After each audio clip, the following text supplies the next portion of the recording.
जब आप कहीं जा रहे होते हैं और टैक्सी का वेट कर रहे होते हैं, टैक्सी आती है और टैक्सी ड्राइवर पूछता है तुम कहाँ जाओगे, तो आप जवाब देते हैं मैं कानपुर जाऊंगा या मैं दिल्ली जाऊंगा।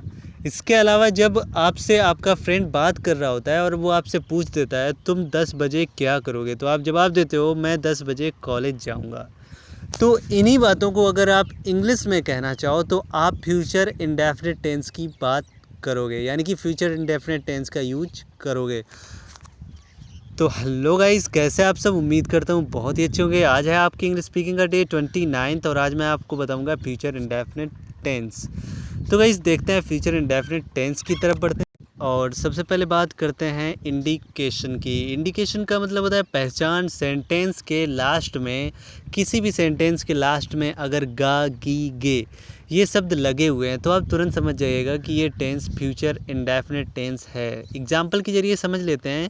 वह स्कूल जाएगा, तो आप लास्ट में देख सकते हैं इसमें गा लगा हुआ है। इसके बाद में हम कार चलाएंगे, तो यहाँ पे लास्ट में गे लगा हुआ है, यानी कि आप तुरंत समझ जाएंगे कि ये जो टेंस है ये फ्यूचर इंडेफिनिट का है। तो इस तरीके से आप पहचान समझ जाओगे। इसके बाद में हम लोग बात करते हैं हेल्पिंग वर्ब की।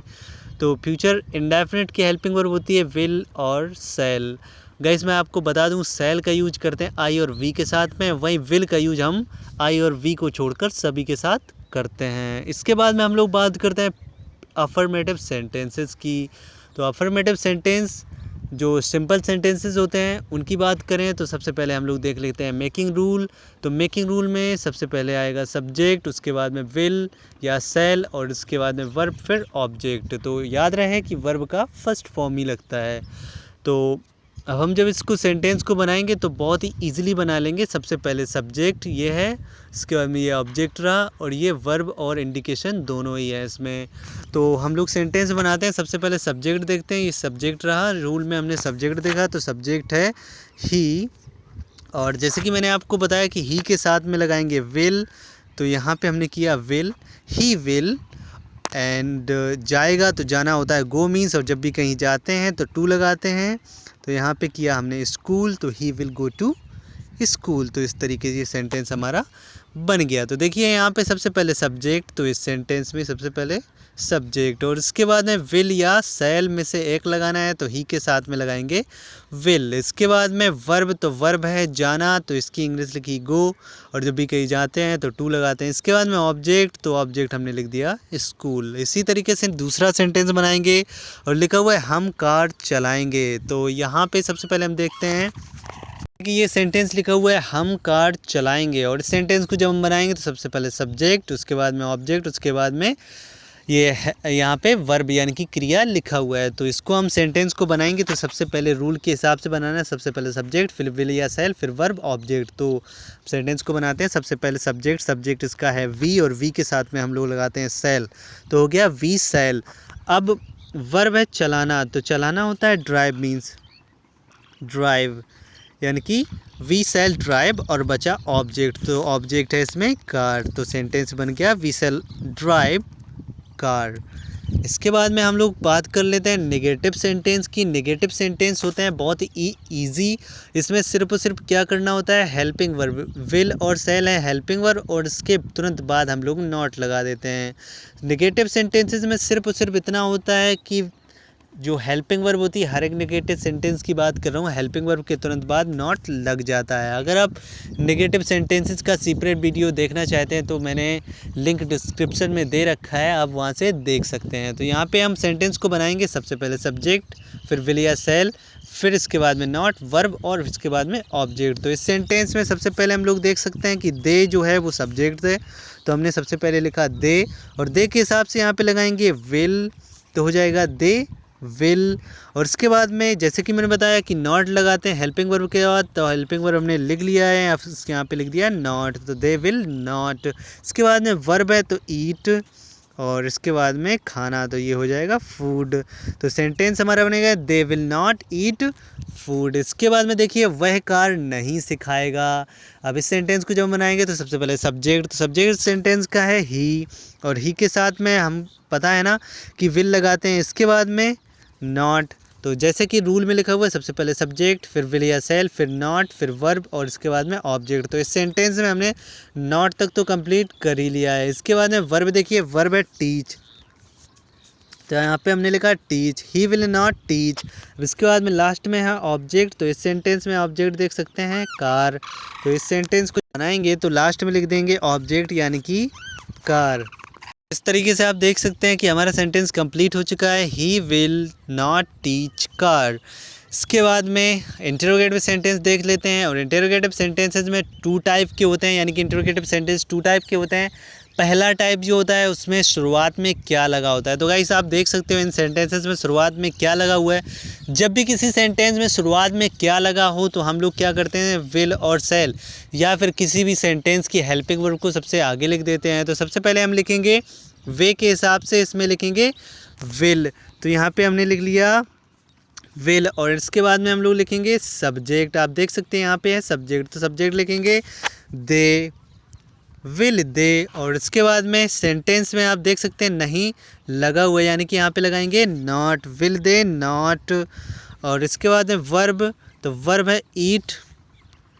और इसके बाद में ऑब्जेक्ट, तो ऑब्जेक्ट आप देख सकते हो कि ऑब्जेक्ट है फूड। तो इस सेंटेंस को हम लोग बना लेंगे, तो इस सेंटेंस बन जाएगा will they not eat food. और इसके बाद में नेक्स्ट सेंटेंस बनाएंगे, क्या वह इंग्लिश नहीं सिखाएगा। तो वह के हिसाब से यहाँ पे लगाएंगे विल, इसके बाद में सब्जेक्ट, तो सब्जेक्ट हो जाएगा ही। इसके बाद में नॉट, विल ही नॉट। इसके बाद में वर्ब, तो हमने यहाँ पे लिखा teach, will he not teach English. और इस तरीके से हमारा सेंटेंस कंप्लीट हो चुका है। तो सेंटेंस हमारा बन चुका है will he not teach English. इसके बाद में देखते हैं जिन सेंटेंसेस के बीच में, ये क्वेश्चन वर्ड का टाइप नंबर 2 होता है, जिन सेंटेंसेस के बीच में कब, क्यों, कहाँ, कैसे, और इनको यानी कि कब, क्यों, कहाँ, कैसे को हम लोग कहते हैं क्वेश्चन वर्ड। तो जिन सेंटेंसेस में क्वेश्चन वर्ड बीच में लगा होता है उन सेंटेंसेस को हम लोग कैसे बनाते हैं ज़रा देख लेते हैं। सबसे पहले क्वेश्चन वर्ड की इंग्लिश लिखते हैं, यानी कि कब, क्यों, कहाँ, कैसे की इंग्लिश सबसे पहले लिखते हैं। तो यहाँ पे इस सेंटेंस में क्यों की इंग्लिश सबसे पहले लिखी जाएगी।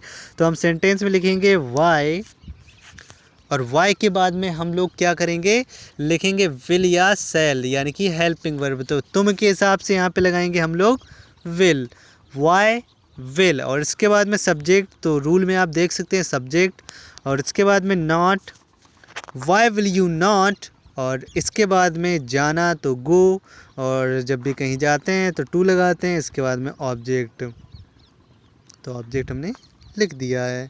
तो सेंटेंस हमारा बन चुका है why will you not go to school. इसके बाद में वे कहाँ काम करेंगे। अब ये सेंटेंस है, इस सेंटेंस को जब हम बनाएंगे तो सबसे पहले क्वेश्चन वर्ड, तो सेंटेंस में क्वेश्चन वर्ड, फिर हेल्पिंग वर्ब देख लेंगे, फिर सब्जेक्ट, फिर नॉट, फिर वर्ब और ऑब्जेक्ट। तो इस तरीके से हम देखेंगे कि इस सेंटेंस में कहाँ जो है वो क्वेश्चन वर्ड है, तो कहाँ की इंग्लिश हम लोग सबसे पहले लिखेंगे। तो यहाँ पे लिखा हमने वेयर। और इसके बाद में हमें लगाना है विल या सेल। तो हमें पता है कि विल और सेल हम लोग लगाते हैं सब्जेक्ट के अनुसार। तो सब्जेक्ट है दे, तो दे के हिसाब से यहाँ पे लगाएंगे विल, वेयर विल। और इसके बाद में सब्जेक्ट, तो सब्जेक्ट हो जाएगा दे, वेयर विल दे। और इसके बाद में काम करना, तो काम करने की हम लोग या तो करते हैं डू द वर्क या फिर केवल वर्क।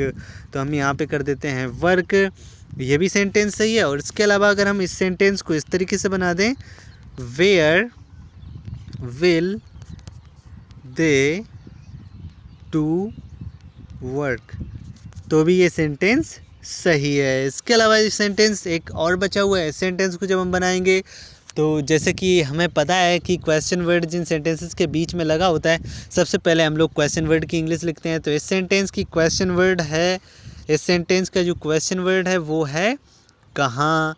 तो हम लोग कब। तो सबसे पहले कब की इंग्लिश लिखेंगे, तो कब की इंग्लिश होती है वेन। तो हमने क्या किया, यहाँ पे लिख लिया वेन। अब हम के हिसाब से हमें पता है कि यहाँ पे हम लोग लगाएंगे सेल, तो वेन सेल, वेन सेल।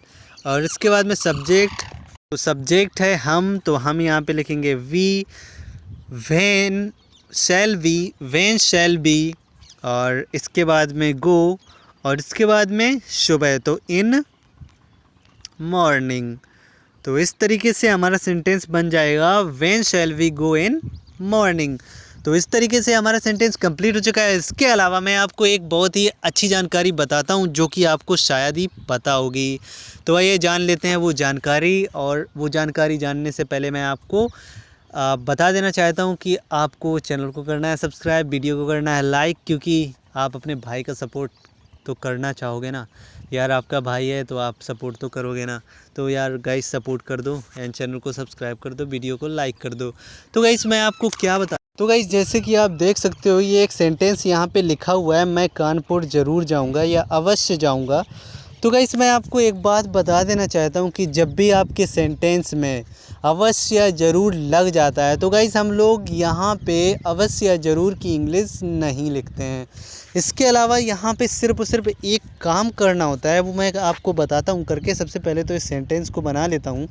अभी हम लोग अवश्य या ज़रूर की इंग्लिश नहीं लिखेंगे, तो मैं सेंटेंस को बनाता हूँ। आई और आई के साथ में लगाते हैं शैल गो टू, और इसके बाद में हम लोग लिखेंगे कानपुर। तो ये सेंटेंस हो जाएगा आई शैल गो टू कानपुर। अब मान लीजिए सेंटेंस में हमने अवश्य या ज़रूर लगा दिया है, तो अब आपका सेंटेंस हो गया है मैं कानपुर ज़रूर जाऊंगा। तो जब ये ज़रूर शब्द लग जाए तो यहाँ पे क्या हो जाएगा, ये शैल की जगह पे विल हो जाएगा। वहीं अगर यहाँ पे मैं की जगह पे वह लगा होता तो वह के हिसाब से पहले जो हेल्पिंग वर्ब लगनी होनी चाहिए थी वो लगनी होनी चाहिए थी विल।